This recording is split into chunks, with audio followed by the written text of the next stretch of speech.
Hello mga ka-junkers! Ayan, papasilip ko sa inyo at iba't ibang klaseng mga dilaw, tanso. Ayan. Diba?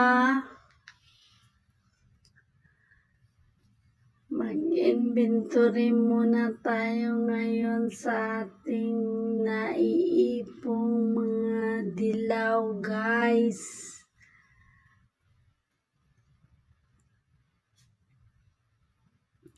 Ang dami niyan, guys.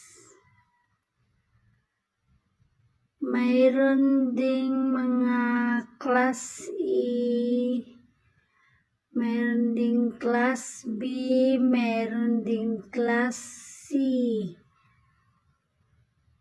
Yung mga ganito guys ay class E yan.